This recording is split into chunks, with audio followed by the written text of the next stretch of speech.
కర్ర రాజేశన్న గారికి ఈ యొక్క కార్యక్రమానికి జెండా ఆవిష్కరణ కార్యక్రమానికి విచ్చేసిన మాకు మాజీ అధ్యక్షులకు మాజీ సర్పంచులకు మాజీ ఎంపీటీసీలకు ప్రతి ఒక్కరికి పేరు పేరున నా హృదయపూర్వక నమస్కారాలు తెలియజేసుకుంటున్నాము.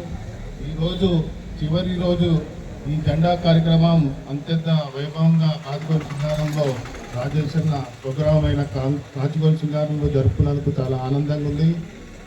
రాజేశన్న నాకు మొన్ననే చెప్పిన సందర్భంలో నాకు 16-17 ఇయర్స్లో రాజకీయంలో నేను వార్డు మెంబర్గా ఇక్కడ ఉప సర్పంచ్గా వాళ్ళ మమ్మీని వాళ్ళ మదర్ని ఎంపీటీసీగా గెలిపించుకున్నా అని చెప్పినాడు.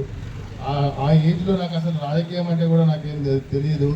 అంత చిన్న ఏజ్లో రాజకీయంలో అత్యంత ఇంట్రెస్ట్ చూపించి వాళ్ళ మమ్మీకి కానీ వాళ్ళ తమ్ముడికి కానీ ఎన్నో పదవులు చేపట్టి అత్యంత ఇది చేసినందుకు కర్ర రాజేశన్న గారికి కష్టానికి నిదర్శనం అది. ఇంకోటి ఏంటంటే కొంతమంది నామినేట్ పోస్టులకే పరిమితం అవుతారు. ఎలక్షన్లో వచ్చేసరికి నిలబడాలంటే భయపడుతుంటారు.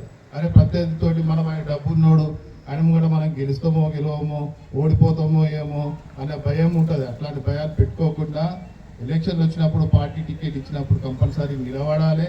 నిలబడినప్పుడు ప్రజాక్షేత్రంలో నిలబడినప్పుడు ఓటమి గెలుపు సహజం. మనం గెలుస్తాం ఓడిపోతాం.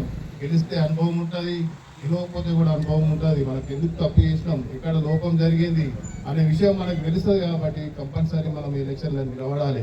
ఎందుకంటే లాస్ట్ టైం 2020లో నాకు కాంగ్రెస్ తరపు నుంచి నిలబడాలి అని చెప్పి రాజీవ్ గృహకల్పంలో నిలబడాలని చెప్పి నాకు సీనియర్ నాయకులు మా చిన్నాన్న మాజీ అధ్యక్షులు బద్దం యాదగిరి రెడ్డి గారు అయితేనేమి మన కొంతం శంకర్ రెడ్డి గారు అయితేనేమి గృహకల్ప నుంచి 9th వార్డు నుంచి నిలబడడం అని చెప్పారు. కాకపోతే నేనేం చేసిన అంటే అప్పుడు నాకు రాజకీయ అనుభవం లేదు. ఎన్నికల్లో కౌన్సిలర్గా నిలబడదాం అనుకున్నా ఆయన మున్సిపల్ ఎన్నికలు కాస్త ఇప్పుడు డివిజన్ అయింది, అవకాశం లేకుండా పోయింది. అంటే నేను ఎందుకు చెప్తున్నా అంటే అవకాశం ప్రతిసారి రాదు. వచ్చినప్పుడు మనం సద్వినియోగం చేసుకోవాలి. అది మనకు అదొకటి గుర్తించాలి. ప్రతి కార్యకర్త కానీ ప్రతి లీడర్ కానీ అది గుర్తించాలి.